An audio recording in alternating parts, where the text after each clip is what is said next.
And for yourselves. Well, like I said, I am coming from Orlando, but I'm actually from Nashville, Tennessee. I actually, yeah. Okay, all right. I didn't expect that. Look, I've been here for 3 years. I came down from Nashville because our crime rate is ridiculous. Like, for example, like 2 weeks ago, there was a white guy running from police. While running from police, true story, the guy actually pulls out a blade and severs off his penis and throws it at the police. True story. Let me tell you something right now. I'm scared to death of police, correct? I'm scared to death of them, but I don't care what anyone in this room does. Like, nobody deserves to have a dick thrown at you. You know what I'm saying? You know what I mean? That's pretty dangerous, right? To get smacked with a dick, that's all I called for. And they're lucky that was a little white dick. Imagine if it was a big black dick. I could have took somebody out. You know? You know what I'm saying? And look, true story, 2 of the officers were actually caught on camera. They were terminated, returned with the evidence, caught on camera. Oh, yes, playing hot potato. It's true, man. I also like to say as well, too, by the way, I actually recently just went to my very first strip club, age 42. First strip club, yes. Man, experience was hard. It was hard. This is what happened. It was the right one. It was Rachel's. That's what made it bad. This is what happened, man. I went in there and I got drunk, but I got so drunk to the point I passed completely out. And I woke up I didn't even know it was boiling. I woke up in my car at 6 a.m. in the morning.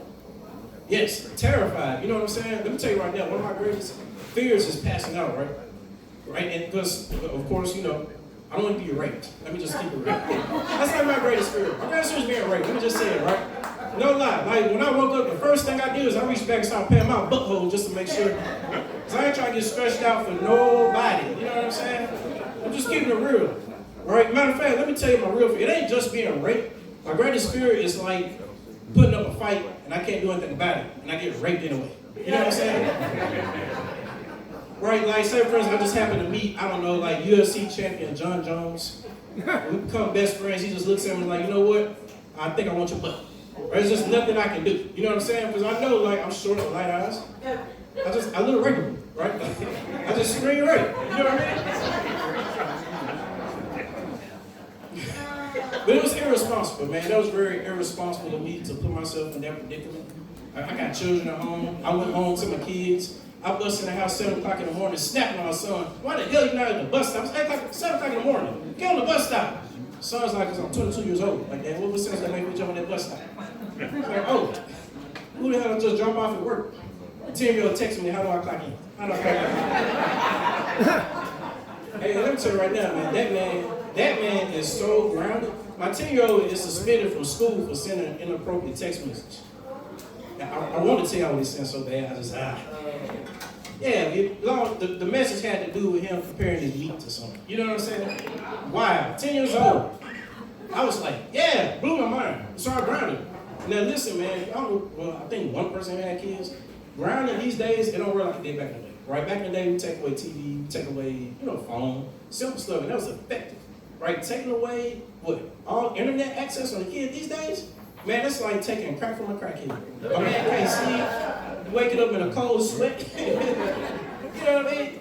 And I don't even understand it, because to be totally honest with you, the stuff these kids look at and do, the stuff sucks anyway. Like TikTok and Reels. All my son does is literally just watch people play video games, grown men, and screaming at the TV and shit. Like growing up in the 90s, the stuff we did, that was real. We did cool stuff. The games we played, Super Mario Brothers, the 2 Mexicans that lived in the sewers, got high for mushrooms, was addicted to chasing some white lady named Princess. The racist video game, they had a spinoff that was even racist, right? You'll see nothing like that these days. They had Donkey Kong. It's the big monkey. The big lips, the big nose. You might as well call him Nigga Kong at this point. You know what I'm saying? You know what I'm saying? Am I right? Nigga Kong. But look. My son, I'm working on him, right? Like, he's not doing too good in school right now. Let me tell you guys what I did. No lie. I came up with the genius idea. I'm a single parent. I'm like, no rules to this. Nobody's gonna know. He's making bad grades. And I can't afford to go to summer school. He goes to his mother's house at summer school. So I came up with a bright idea to do his homework for him. Just going to pass him on through, do that homework for him. So that way, we just pass him on through. I just teach everything on the back end. We get him caught up. His teacher gave me a call, and she said, hey, Mr. Thompson, I just want to let you know right now that we are thinking about moving your son to a different level of education. I said, hot dog. It worked. Yes. The plan was successful. I said, let me guess. You said different level of education. I'm thinking like, we were talking like honors. She said, no, sir, we're considering special education. I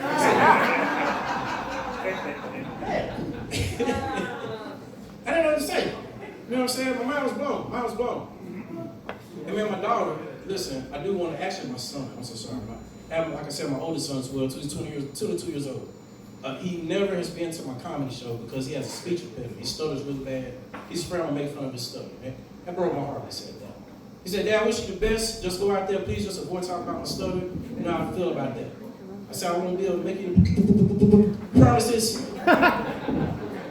But I'll do my best. Like, he gets it. He stutters. You know what I'm saying? It's all good. I love him. That's why I lied to him all his life. I told him he could be anything you want to be, which is a lie. Right? Like, he can't be a motivational speaker. You need to quit making excuses. Like, that's not going to motivate anybody to change their life. And look, I'm not punching down on my man because I'm only 5'6". Pretty tall, only 5'6". There's certain things I could never do in my life. And for example, like I could never be a woman beater. I know when I was young, I tried. It didn't work. I tried. She kept calling me out my name. I got so mad at her. I stood on top of the bed to attack her. I stood on top of the bed. I said, bitch, I jumped off the bed. You know what she did? She called me. Look. My name is Deshaun the Comedian. You can follow me on Instagram, Deshaun the Comedian. Melbourne is great. Moon is great. I'm saying I'm right. The name on Moon. Oh, Lord, please forgive me. Give it one more time for your hosts. You guys have been wonderful.